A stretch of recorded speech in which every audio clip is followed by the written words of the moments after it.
I seriously struggled to make good progress for a long time.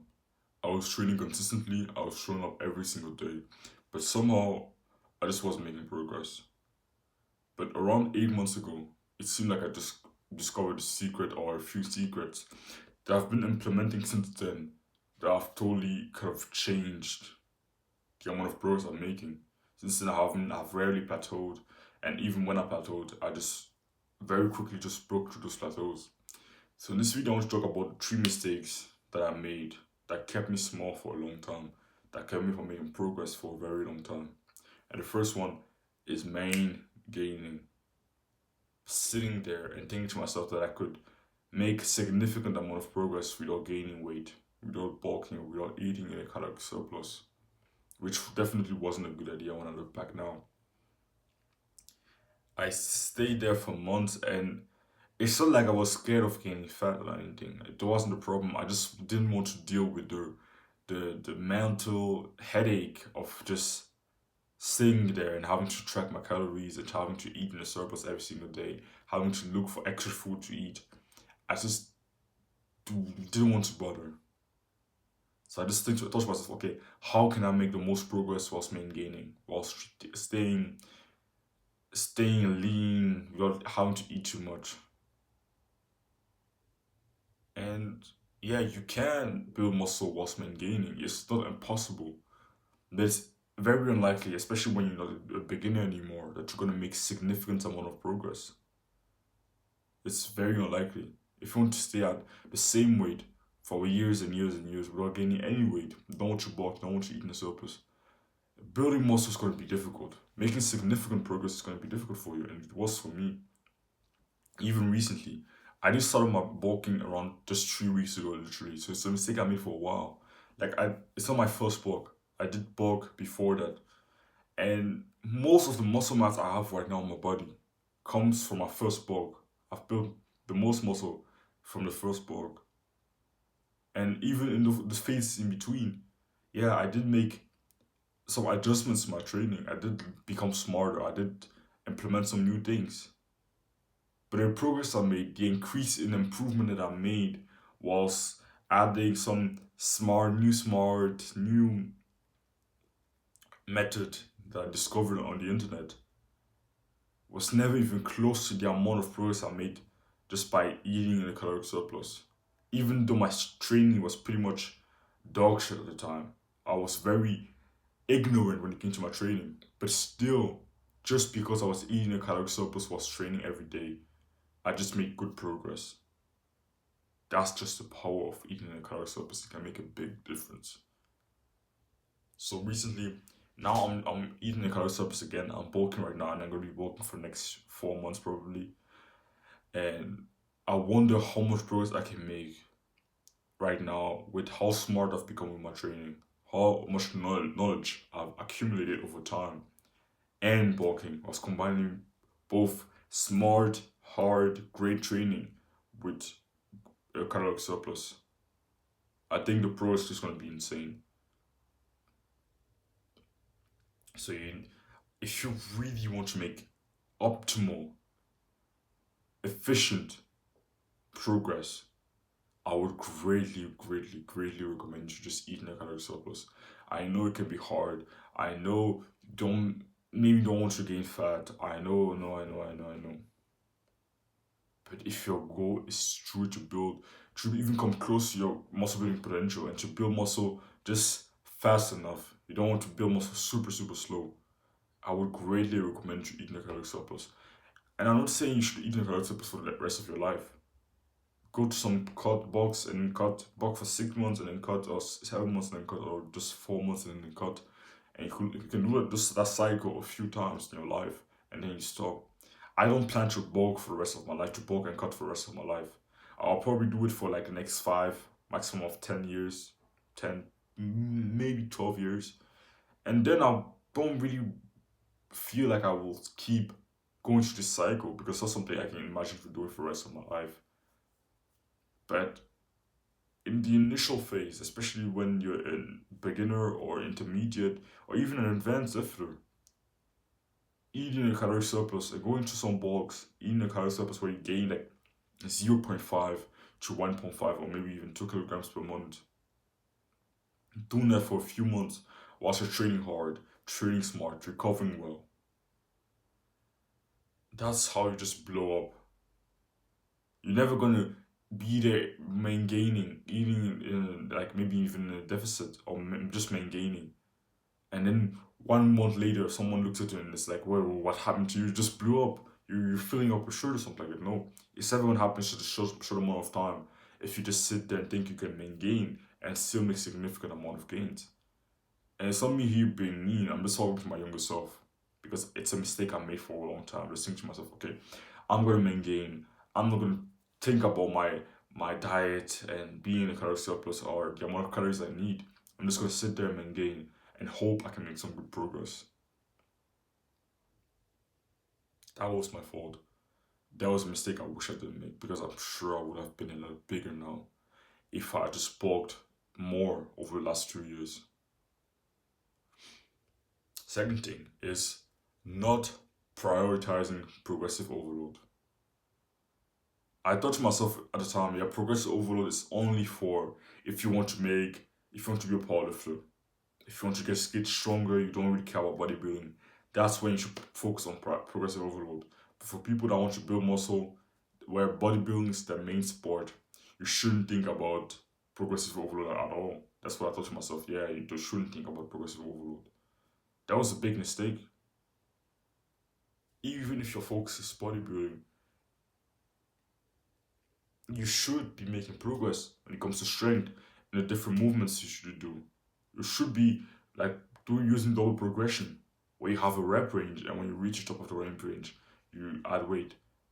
Because if you aren't, I'm just gonna take an example. You your main bicep exercise is just barbell bicep curls with strict form. If the first time you did it, you maybe managed to do 5 reps with 20 kg. If 3 years later you're still doing 20 kg for 5 reps, how the hell do you expect your biceps to look bigger? It just doesn't make sense. If your strength isn't at least going up a little bit, it should be going up consistently. It should be progressively overloading, adding some reps here and there, adding weight when you see that you've been adding a lot of reps. You should be seeing progress in your strength in the exercises you perform for bodybuilding. You should be seeing some progress, and it's not only seeing progress in the big compounds. Even in the isolation exercises, you should see some progress. Of course, some exercises have a different overall potential than others. Some exercises you're able to progress more than others, that's for sure. Or some exercises it's gonna be harder to progress on.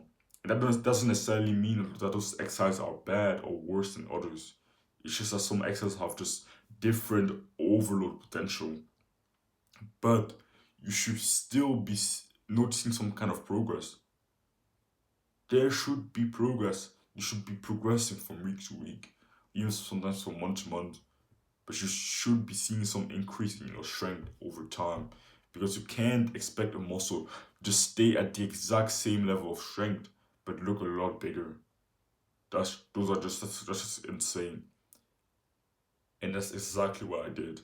I sat there, trained every day, didn't see any progress for a whole year in any of the exercises I was performing for a whole year. And somehow I was surprised that I wasn't any bigger. Don't make the same mistake I made. Prioritize progressive overload. Be intentional with progressive overload. Think to yourself, okay, I did track your workouts. So you know, okay, last week or last session, I did 7 reps. Today, if I did everything right, if I trained correctly, if I recovered well, if I ate well, I should be able to do 8 reps. And you go into that set, think to yourself, okay, I'm gonna do my best to reach 8 reps. I'm gonna give everything I have to reach 8 reps. And if I don't, okay, yeah, don't start using weird form or just use bad form to reach your rep goal. That's not what I'm trying to say here.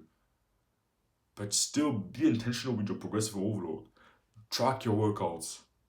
Log in your workouts on your phone or on in the in notes, just in a piece of paper. Doesn't matter.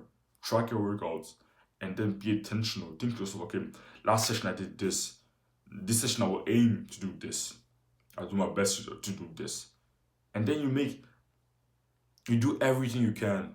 You focus on making everything, on aligning everything so that you're actually able to progressive overload. Because progressive overload is just a reflection of what you did. If you work out correctly, you train hard enough, you train smart, you have good programming and all those things, and then you recover well, you sleep well, you aren't training with too much frequency or too much volume or maybe too hard or something like that, and you also are eating enough, you're eating a caloric surplus. If you do all those things correctly, you should be able to just progressive overload. It shouldn't be a problem. But if you're struggling to make progress, you're noticing that it's been more and more difficult to progressively overload, and you're actually losing strength, then you're actually doing something incorrectly. It may be your training or your diet or your recovery, but it's one of them. But see it as something that's so important that you need to focus on, that you need to really work on. Progressive overload. If you aren't making progress, it's a simple sign that you're doing something wrong. So that thing may be in your diet, your training, or your recovery. But see it as a sign if you're not making progress, if you're not progressively overloading, you're doing something wrong. Third thing, not training hard enough. I spent months thinking to myself, yeah, I'm training to failure, yeah, I'm training hard. I wasn't even training close to failure. But I didn't have the humility to think to myself, okay, maybe I could be even better. Maybe I could improve at the skill of training to failure. But no, I just sat there thinking to myself, yeah, I'm training hard enough, I'm training hard enough. I wasn't. And I've talked many times about training to failure and how you can improve at it. I'm just going to give you a tip that helped me a lot. Just watch smart people train to failure. Watch smart people, educated people train to failure. I'm saying smart people because there are a lot of people out there that will train to failure and their form will just get absolutely horrible at the end of the set. It will just look horrible. It will look totally different from the first set, from the first rep, the last rep don't even look like the same exercise anymore. They just look like two different exercises. That's not what you want. When you're trying to failure, I would recommend you, what I'm doing is I'm really trying to just keep the same form through the whole set. The only difference is the speed of the concentric. But outside of that, the first rep should look exactly like the last rep. That's my mindset when it comes to my training. When it comes to my form, I make sure my form stays the same through the set and it doesn't just change or look totally different in the middle of the set or at the end of the set. You want your form to stay as good as possible through the whole set. And a good channel, you probably know this channel if you're watching this video, Renaissance Periodization. It's a channel where they make videos where they give advice, like I do. A very big channel. They have like 3 million subscribers on YouTube. But they also do some workout videos. Some videos where they work out and they show themselves performing different exercises, or they even invite some people. They invite some famous people, some bodybuilders, some powerlifters to come train with them. And in those videos, they mostly retrain very hard, very close to failure, or even to total muscular failure, or even beyond that. So I recommend you watch those videos and see what true failure looks like, and compare it to what you look like when training to failure. And then you'll see, if you aren't training hard enough, you'll see, okay, yeah, if you're humble enough, you'll see, okay, they look like they're in pain. They look like it looks very painful for them. When I see their facial expressions, I can see that it's difficult for them, that they're in true pain. I don't think I really look like that when I'm training to failure. When I'm training to failure, I don't think I look like that. I don't think I looked this hurt when I'm training to failure. I don't think my last rep, the concentric of my last rep really looks that slow. So maybe I could go even harder. Maybe I don't really know what true failure is. My goal isn't to tell you that you should train to failure on every set. My goal here is just to tell you should know what true failure is. And you should be able to pull out that card when necessary. You should be able to train to failure when you want to. You don't need to do it on every set. That's not what I'm trying to say here. But you should have the ability to training to failure. You should know what true failure is. Because if you don't know what true failure is, how are you gonna know what true reps in reserve is, or one rep in reserve is?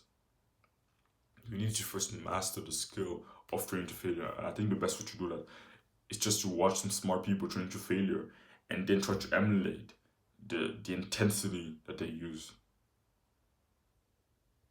A good thing to do, good way to just know that you're even train at least close to failure. Just look at how much your concentric slows down towards the end.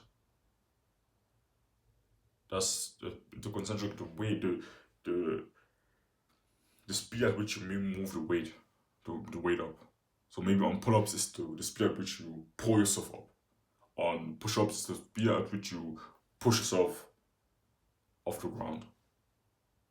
And then the eccentric is just the stretch part of the movement, the part of the movement that always seems kind of useless to most people, even though it's the most important part of the movement. That part of the movement should always stay at the same speed. You should always go slowly on the eccentric. And then you go pretty athletic on the concentric. You don't need to go super fast, but just be athletic with the concentric. And then, yeah, that's the way I always go about it. But if you notice that the concentric does never slows down, it's just the same speed from the first rep to the last rep, then you're probably not training hard enough. You're probably not even training close to failure. Of course, it varies from exercise to exercise. Some exercises you're gonna see, okay, the last few reps are gonna be super slow, super slow. But on other exercises, the last rep are gonna be fairly fast in comparison to others. For example, barbell bent over rows. Most of the time, the last rep isn't gonna be super slow, like it's gonna be on incline press or dips or Smith machine squats. The last rep on barbell bent over rows is never going to be that slow. So there's going to be some nuance. But at least even on those exercises like barbell bent over rows, even though the last few reps aren't going to be as slow as it's going to be on other exercises, you should still feel like the last rep you have to put more energy into it. You have to pull with more force to even get the weight up. You still feel, okay, the last rep will feel a lot harder than the previous reps. That's what the test should look like. So a good way to go about it is just to film yourself and then try to compare the footage of you performing such a failure with another person, a person with more experience, taking such a failure themselves. That's something that helped me a lot. So yeah, that's it. That's all I have to say. Hope you found this video valuable. If you're interested in my one-to-one fitness coaching, then you can click the first link in the description. Don't worry from discomfort. Chase it.